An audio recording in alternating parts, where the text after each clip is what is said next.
नमस्कार, मी नीलाक्षी काळेसालके, संस्थापिका मातृगंध पुणे. आपण ऐकतोय लोकायत प्रकाशन प्रकाशित राजेंद्र घाडगे लिखित राजर्षी शाहू महाराज विचार आणि गुणदर्शन.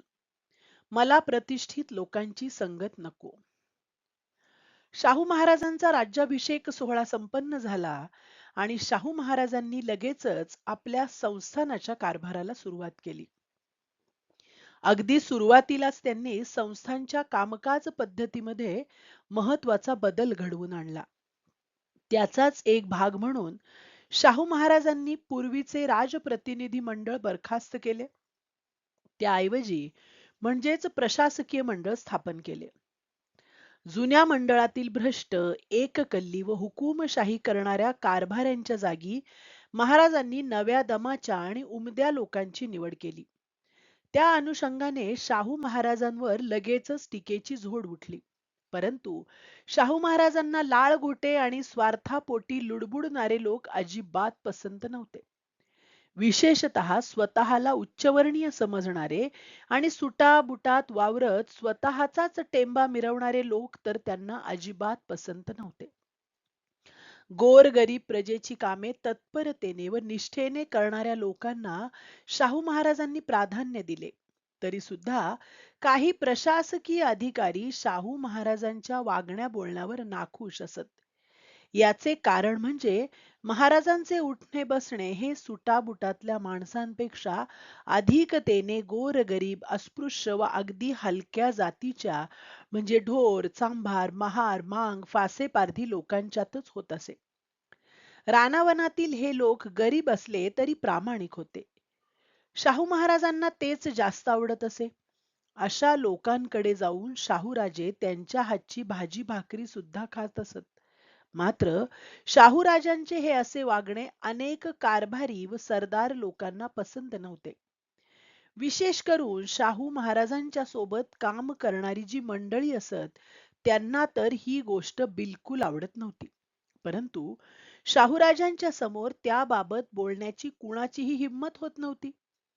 एके दिवशी मात्र न राहून शाहू महाराजांचे गुरुजी कृष्णाजी भिकाजी गोखले सहज बोलता बोलता शाहू महाराजांना म्हणाले, महाराज, प्रतिष्ठित लोकांची संगत धरावी, खालच्या जातीच्या लोकात मिसळू नये. तेव्हा शाहूराजे उत्तरादाखल आपल्या गुरुजींना म्हणतात, प्रतिष्ठित लोकांच्या संगतीने माझ्या वडिलांना काय फळ मिळाले ते मी पूर्ण जाणून आहे.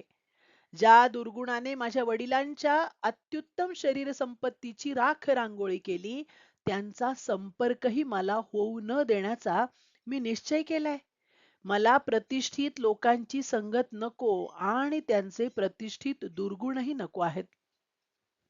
शाहू महाराजांच्या वरील विचारांची पार्श्वभूमी त्यांचे जनक पिता जयसिंगराव घाटगे उर्फ आबासाहेब यांच्या अनुभवाशी आणि निधनाशी निगडित आहे.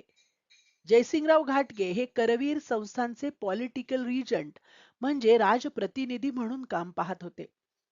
करवीर आणि कागल या दोन्ही संस्थान इलाख्यातील कामाचा सगळा बोजा जयसिंगरावांवर पडलेला असे. ही दोन्ही संस्थाने इंग्रज सरकारच्या मांडलिकत्वाखाली होती. त्या कारणे जयसिंगरावांचा प्रतिष्ठित अशा इंग्रज अधिकाऱ्यांसोबत व संस्थानातील इतर उच्च पदावरील लोकांसोबत सतत संपर्क होत असे. अनेकदा राजकीय व सामाजिक विषयाशी निगडित उठबस होत असे. हे इंग्रज लोक व इतर पुढारलेले लोक उच्च शिक्षित होतेच, परंतु मानी होते. आपल्या उच्च दर्जाच्या राहणीमानाचा, जातीचा त्यांना गर्व आणि अहंकार होता. त्यांची स्वतःची जीवनशैली त्यांना अधिक प्रतिष्ठेची वाटत होती. हे लोक कैकदा एकत्र भोजन करायचे, त्या कारणे मद्यपानही होत असे. जयसिंगरावांच्या पत्नीचे या आधीच अकाली निधन झाल्याने ते दुःख सागरातच बुडालेले होते. त्यात या अशा आधुनिक व पाश्चात्य विचारांच्या लोकांच्या संगतीत त्यांचा वावर सतत होत असे. साहजिकच त्यांना त्यांच्या व्यसनावर नियंत्रण ठेवता आले नाही. शिवाय शाहूराजे आणि पिराजीराजे या त्यांच्या दोन्ही लहान मुलांना त्यांनी राजकोटच्या राजकुमार विद्यालयात शिक्षणासाठी कोल्हापूर पासून अगदी दूरवर ठेवले होते. मुलांची काळजी आणि सोबतच प्रतिष्ठित लोकांच्या संगतीमुळे आबासाहेब व्यसनाच्या म्हणजेच मद्याच्या आहारी गेले होते. त्यामुळे आबासाहेबांचे स्वतःवरचे नियंत्रण ढासळले होते. त्यांचे मद्यपानाचे प्रमाण दिवसेंदिवस वाढत गेले आणि पुढे त्यातच त्यांचा वयाच्या अवघ्या 30व्या वर्षी मृत्यू झाला. ही गोष्ट लहान वयातील शाहूराजांच्या जिव्हारी लागली. आबासाहेबांच्या मृत्यूसमयी शाहूराजे हे वयाने केवळ 12 वर्षांचे होते. आबासाहेबांच्या निधनाची वार्ता समजल्यानंतर शाहूराजे, त्यांचे बंधू पिराजीराजे आणि इतर सहाध्यायी असे सर्वजण राजकोटहून तातडीने कोल्हापूरला परतले. आबासाहेबांच्या निधनाच्या अनुषंगाने सर्व धार्मिक विधी व संस्कार पार पडल्यानंतर राजकोटला परत जाण्यापूर्वी काही दिवस ही सर्व मंडळी कोल्हापुरातच वास्तव्यास होती. शाहूराजे आपला बहुतेक वेळ राजवाडा परिसरातच शांततेत घालवित असत. त्याच कालावधीत त्यांच्या कानावर आजूबाजूच्या कारभाऱ्यांचे, सरदारांचे व आप्तेष्टांचे बोलणे सतत पडत असे. लोक एकच गोष्ट कैकदा बोलत असत, ती म्हणजे अतिमद्य प्राशनामुळेच आबासाहेबांचे तरुण वयात निधन झाले. ही गोष्ट बालवयातील शाहूराजांच्या कानावर एकसारखी आदळत होती आणि 12 वर्षांचे शाहूराजे त्या कारणे अस्वस्थ होऊन जात असत. शाहूराजांना आबासाहेबांबद्दल प्रचंड आदर आणि प्रेम वाटत होते. कारण शाहूराजे आणि पिराजीराजे हे अतिशय लहान वयात मातृसुखाला पारखे झालेले होते. त्यानंतर त्यांच्या पित्याने म्हणजे आबासाहेबांनी आपल्या दोन्ही मुलांचे पालन पोषण अतिशय चांगल्या पद्धतीने केले होते. इतके की मातेच्या प्रेमाची व वात्सल्याची उणीव सुद्धा आबासाहेबांनी या मुलांना भासू दिली नव्हती. साहजिकच शाहूराजांसाठी आबासाहेब म्हणजे सर्वस्व होते, दैवत होते. आपले परमप्रिय पिताजी असे अचानक सोडून गेल्यामुळे शाहूराजांचे मन दुःखी होणे स्वाभाविक होते. त्या कारणे ते अनेकदा आपल्या पित्याच्या दालनात एकटेच बसून राहत असत. त्या दालनातील भिंतीवर लावलेल्या आबासाहेबांच्या फोटोकडे ते एकटक पाहत बसत आणि अत्यंत अस्वस्थ मनाने आपला वेळ घालवित असत. एकदा शाहूराजे असेच आबासाहेबांच्या दालनात बसलेले होते. अचानक त्यांची नजर बाजूच्या एका कपाटाकडे व जवळच्याच टेबलाकडे गेली. तिथे काही अर्ध्या व पूर्ण भरलेल्या मद्याच्या बाटल्या आणि काचेचे ग्लास त्यांनी पाहिले. आपल्या वडिलांवरील विलक्षण प्रेमापोटी आणि त्यांच्या जाण्याने झालेल्या विरह वेदनेपोटी शाहूराजांनी आपला सगळा राग त्या मद्याच्या बाटल्यांवर काढला. काही क्षणात त्यांनी त्या बाटल्या आणि ग्लास आपल्या बलदंड हातांनी भिरकावून दिले. खळ्ळ खट्याक असा जोराचा आवाज होताच आजूबाजूच्या दालनातील व परिसरातील सर्व लोक तिकडे धावले. त्यांनी तो काचांचा खच पाहिला व त्याकडे रागाने पाहणाऱ्या शाहूराजांची भेदक नजरही पाहिली. तेवढ्यात आनंदीबाई या शाहूराजांच्या दत्तक मातोश्री तिथे पोहोचल्या. काय झालं शाहूराजे असं त्यांनी विचारताच शाहूराजे धाय मोकलून रडू लागले. आनंदीबाईंनी त्यांचे सांत्वन केले व त्यांना त्या दालनातून बाहेर घेऊन निघाल्या. तेवढ्यात 12 वर्षांचे शाहूराजे एकदम उसळून त्वेषाने म्हणाले, आई साहेब, ह्या नशेनेच आमच्या आबासाहेबांचा प्राण घेतला. आम्ही आई जगदंबेची शपथ घेऊन सांगतो, उभ्या जन्मात आम्ही अशी नशा आम्हाला जडू देणार नाही. विशेष म्हणजे हा दृढनिश्चय विचार शाहूराजांनी आयुष्यभर जपला होता. उभ्या जन्मात त्यांना मद्यपानच काय, पान, सुपारी, तंबाखू असे कुठल्याही प्रकारचे वाईट व्यसन लागले नव्हते. एकदा तर मोठा बाका प्रसंग निर्माण झाला. शाहू महाराज एकदा दूरवर जंगलात शिकारीसाठी गेले असता घोड्यावरून पडून बेशुद्ध झाले. तेव्हा महाराजांना लगेचच शुद्ध यावी म्हणून त्यांच्यावर उपचार करणाऱ्या डॉक्टरांनी औषधामध्ये थोडी ब्रँडी नावाचे मद्य मिसळले.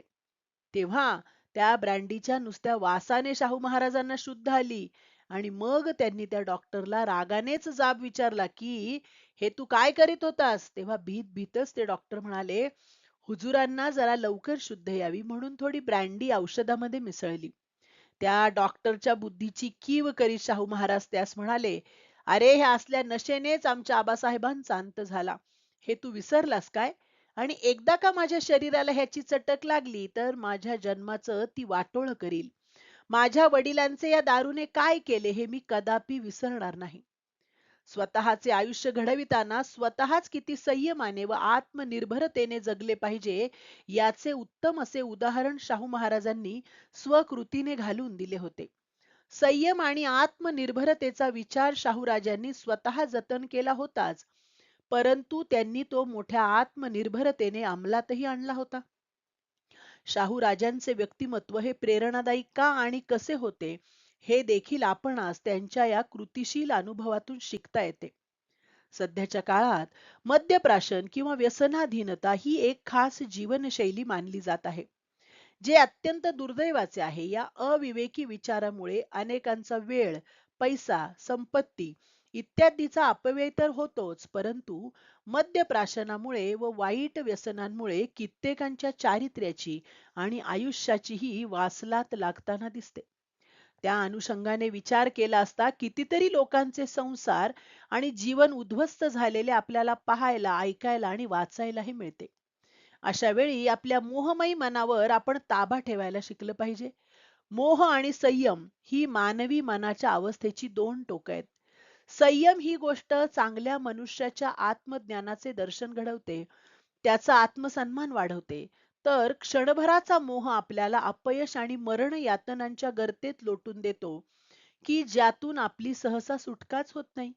त्यासाठी आपल्यासोबतच इतरांचेही जीवन कसे शुद्ध चारित्र्याचे व सुसंस्कार रूपी घडेल याकडे लक्ष दिले पाहिजे.